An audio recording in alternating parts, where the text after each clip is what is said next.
गोंदिया जिल्ह्यातील सालेकसा तालुक्यात गेल्या 4 ते 5 दिवसांपासून सुरू असलेल्या मुसळधार पावसामुळे प्रसिद्ध हजरा धबधबा दुथडी भरून वाहू लागला आहे।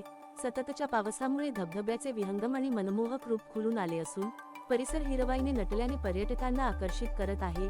हजरा धबधब्याच्या सौंदर्याचा आनंद घेण्यासाठी गोंदिया जिल्ह्यासह शेजारील जिल्ह्यांतील पर्यटक मोठ्या संख्येने येथे भेट देत आहेत।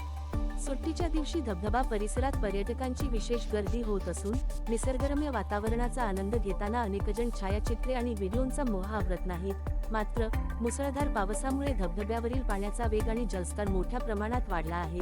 त्यामुळे प्रशासनाने पर्यटकांना धोकादायक ठिकाणी जाणे, पाण्यात उतरणे तसेच सेल्फीच्या मोहापायी जीव धोक्यात घालू नये असे आवाहन केले आहे।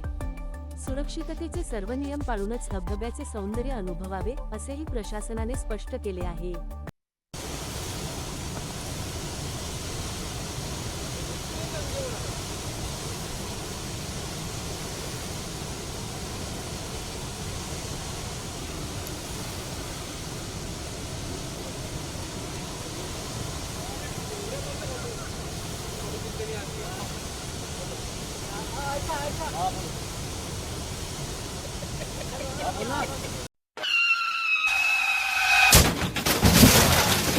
आता गाडीवर मोबाईल नंबर नाही तर इमर्जन्सी QR कोड लावा, जे तुम्हाला अडचणीच्या वेळी मदत करेल।